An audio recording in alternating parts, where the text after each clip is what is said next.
प्यारे बच्चों, आज के इस अंक में हम लोग ओम के नियम का ग्राफीय निरूपण पढ़ेंगे और साथ ही साथ यह पढ़ेंगे कि किसी चालक पदार्थ का प्रतिरोध किन किन तथ्यों पर निर्भर करता है।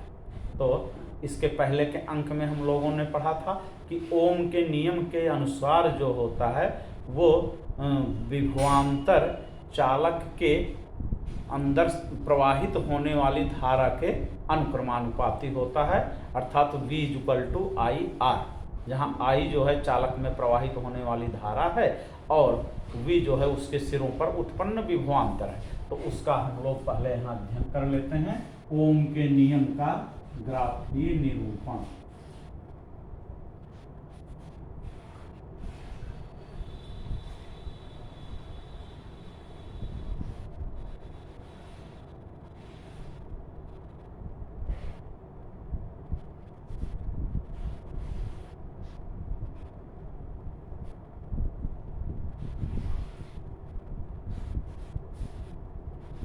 Graphical representation of Ohm's law. तो ओम के नियम के अनुसार हम जानते हैं यदि चालक के सिरों पर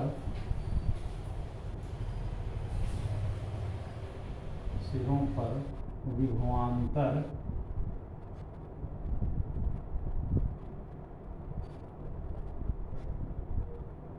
V वोल्ट हो तथा प्रवाहित धारा I एम्पियर हो, तब V = I × R। ओम के नियम से हम लोगों ने भी पढ़ा था, तो इसके लिए प्रैक्टिकल भी है हम लोगों के कोर्स में, और साथ ही साथ इस पे हमें ग्राफीय निरूपण दिखाना है कि जैसे ये ग्राफ एक्स अक्ष है और धारा की दिशा इधर है, एक्स अक्ष की दिशा में धारा की दिशा हम लोग शो कर रहे हैं एक्स अक्ष में, इसका मान जो है एम्पियर में है और विभवांतर जो है इस दिशा में है, वाई दिशा। ये एक्स और वाई अक्ष हैं, तो ये मूल बिंदु है और विभवांतर यहाँ पे है।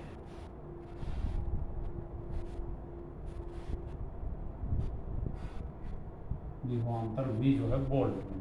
तो ऐसे ये एक्स अक्ष पर धारा के विभिन्न मान हैं और ये वाई अक्ष पे विभवांतर के विभिन्न मान है। ग्राफ पे इसका निरूपण एकदम सही होता है। तो ये जैसे जैसे हम धारा को बढ़ाते जाते हैं वैसे वैसे ये विभवांतर के बीच में ग्राफ जो है ऐसे सीधी रेखा के रूप में बढ़ता जाता है। तो ये 1 एम्पियर, 2 एम्पियर, 3 एम्पियर, 4 एम्पियर, इस प्रकार से या अन्य छोटी इकाइयां लेकर के हम देखते हैं, विभवांतर धारा की छोटी इकाइयां भी लेकर के, जैसे मिली एम्पियर या माइक्रो एम्पियर की भी लेकर के, और इधर 4, 1, 2, 3, 4, 5 ऐसे वोल्ट में इधर चलता है। तो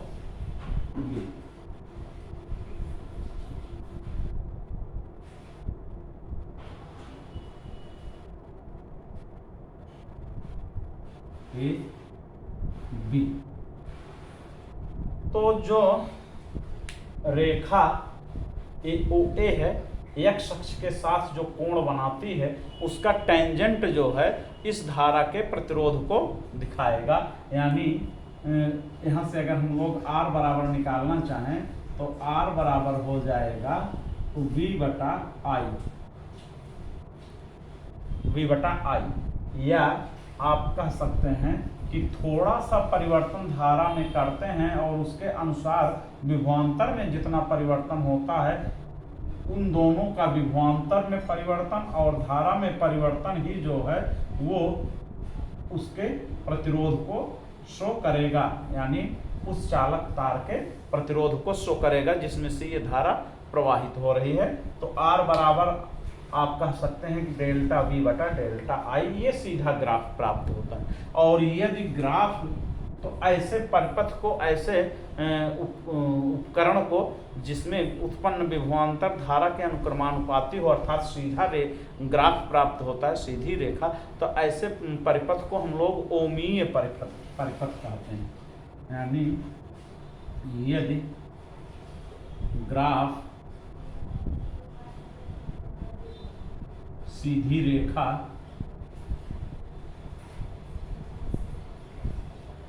प्राप्त हो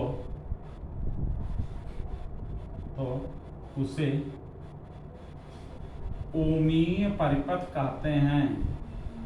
ओमीय परिपथ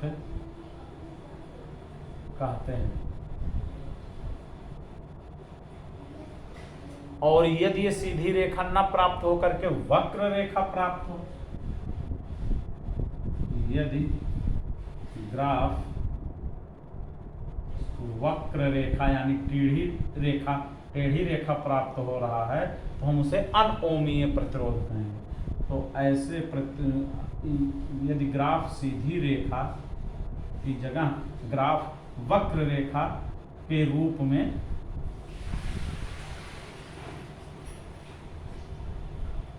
प्राप्त हो तो उसे अनओमीय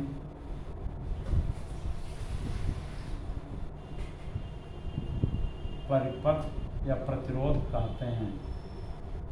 प्रतिरोध कहते हैं। तो ये इसके कई उदाहरण भी हैं जिन्हें हम हायर क्लासेज में पढ़ेंगे, लेकिन यहाँ पर हम यही देखते हैं कि ऐसे प्रतिरोधों को जो ओम के नियम का पालन करते हैं उन्हें ओमीय प्रतिरोध या परिपथ कहते हैं, और जो ओम के नियम का पालन अर्थात सीधी ग्राफ नहीं प्राप्त होता है उसे हम अनओमीय प्रतिरोध कहते हैं। अब हम आगे पढ़ेंगे प्रतिरोध की निर्भरता।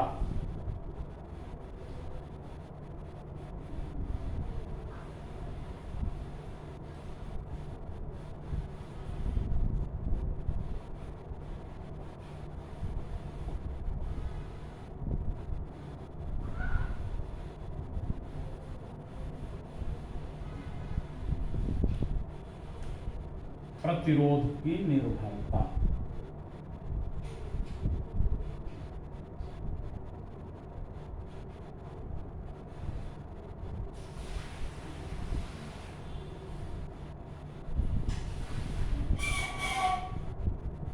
पहला है यानी जो चालक है उसका प्रतिरोध उसके किन किन तथ्यों पर निर्भर करता है। तो पहला है चालक की लंबाई।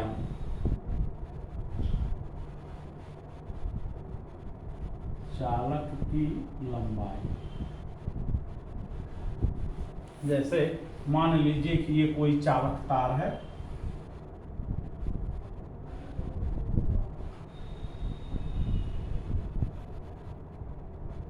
ये, और इसकी लंबाई ये इतनी यल, स्मॉल यल मीटर मान लीजिए, और इसके क्रॉस सेक्शन यानी अनुप्रस्थ काट का क्षेत्रफल, ये अनुप्रस्थ काट है इसकी, जैसे ये पेन है तो पेन का ये हेड जो है ये इसका अनुप्रस्थ काट बोला जाएगा। तो यही इसकी अनुप्रस्थ काट का क्षेत्रफल ए। अब देखते हैं कि पहला है चालक की लंबाई पर।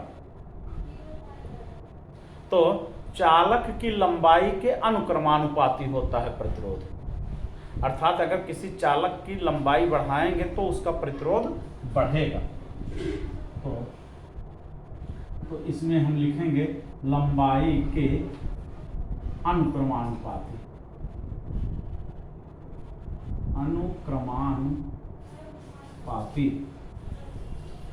ये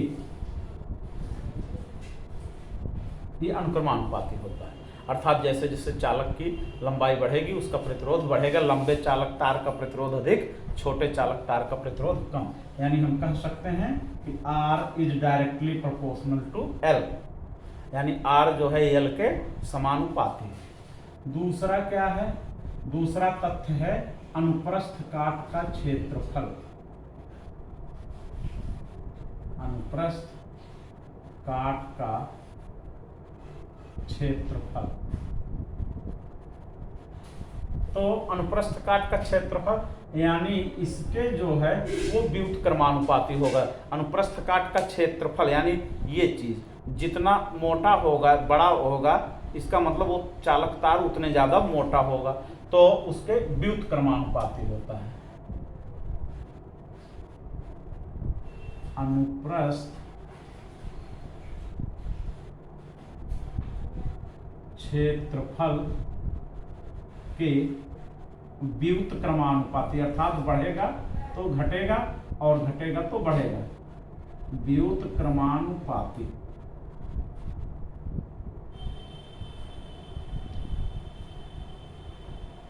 यानी क्षेत्रफल बढ़ाने पर चालक का प्रतिरोध घट जाएगा और क्षेत्रफल घटाएंगे तो चालक का प्रतिरोध बढ़ जाएगा। अर्थात R जो है वो समानुपाती है 1/1। अब इन दोनों तथ्यों को अगर हम जोड़ दें, यानी एक साथ बोलें, दोनों कथनों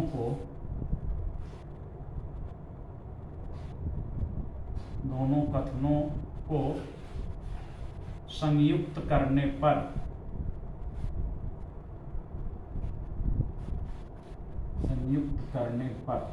तो R जो है वो समानुपाती हो जाएगा L/A, या R जो है वो समानुपाती बराबर हो जाएगा रो इंटू L/A।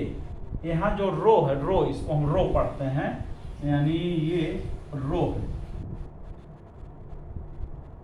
ये बराबर रो, यूनानी भाषा का शब्द है, इसको RHO से शो करते हैं रो, और ये समानुपातिक नियतांक है जिसे हम इस चालक का विशिष्ट प्रतिरोध कहते हैं। यहाँ रो बराबर विशिष्ट प्रतिरोध,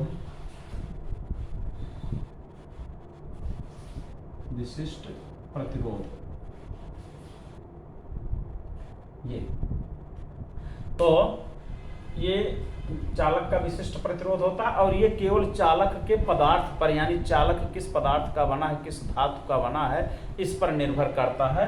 और इस आधार पर एक और तीसरी राशि हमें मिल गई कि चालक के पदार्थ पर, चालक के पदार्थ पर,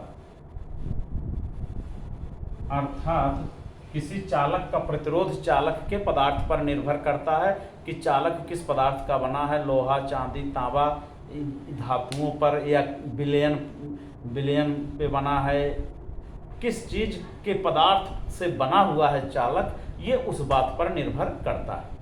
और चौथा जो प्रकरण है वो है चालक का तापमान, चालक का तापमान। तो चालक के तापमान पर भी प्रतिरोध निर्भर करता है। यदि हम चालक का तापमान बढ़ा दें तो उसका प्रतिरोध जो है बढ़ जाता है, चालक का तापमान घटा दें तो उसका प्रतिरोध घट जाता है। एक ऐसी स्थिति आती है कि उस तापमान से भी कम तापमान अगर हम कर दें चालक का, तो चालक जो है अति चालक हो जाता है, यानी बहुत पतले से तार में आप लाखों वोल्ट की धारा को प्रवाहित कर सकते हैं। ऐसे चालक को हम लोग सुपर कंडक्टर कहते हैं या अति चालक कहते हैं। इसका विस्तृत अध्ययन आपको आगे की क्लासों में मिलेगा। तो ये 4 चीजें हो गई जिन पर हम देखते हैं कि चालक का प्रतिरोध निर्भर करता है, और जो अर्धचालक होते हैं उनका प्रतिरोध जो है तापमान बढ़ाने पर घटता है, अर्थात उसमें मुक्त इलेक्ट्रॉनों की उत्पत्ति हो जाती है और इस आधार पर उसकी चालकता जो है बढ़ जाती है। तो आपकी पुस्तक में कुछ पदार्थों के प्रतिरोध और उनकी प्रतिरोधकता या चालकता दी गई है, तो उन्हें आप अपनी बुक से देख करके उनका आप एक सारणी बना लीजिएगा। अब हम विशिष्ट प्रतिरोध, जैसा कि हम देख रहे हैं कि ये विशिष्ट प्रतिरोध जो होता है उस चालक का होता है कि उसके पदार्थ पर निर्भर करता है। अगर हम इस सूत्र से निकालें रो बराबर, तो रो बराबर हो जाएगा R into A upon L। और जैसा कि हम जानते हैं प्रतिरोध का मात्रक ओम होता है और ये ओम इंटू मीटर स्क्वायर बटा मीटर। तो इस मीटर से इसकी मीटर की एक घात खत्म, तो ओम इंटू मीटर जो है इसका मात्रक हो जाता है, ओम इंटू मीटर। तो चालक, अब इसका प्रतिरोध का मात्रक जो ओम होता है ये ओमेगा द्वारा निरूपित किया जाता है, जिसे हम इस लेटर से निरूपित करते हैं। यूनानी भाषा का स्मॉल ओमेगा है, कैपिटल ओमेगा के रूप में इसे हम प्रदर्शित करते हैं। और ये इस प्रकार भी आप यहाँ पे दिखा सकते हैं, R इक्वल टू ओमेगा, और इस ओमेगा के आधार पर ही ओमेगा इंटू मीटर कर देंगे तो आपको विशिष्ट प्रतिरोध का मात्रक निकल जाएगा। तो इस प्रकार से हम लोगों ने ओम के नियम का वेरिफिकेशन ग्राफीन निरूपण विधि द्वारा और किसी चालक तार की प्रतिरोधकता या प्रतिरोध जो है उसके किन किन गुणों पर निर्भर करता है, इसको हम लोगों ने सीखा।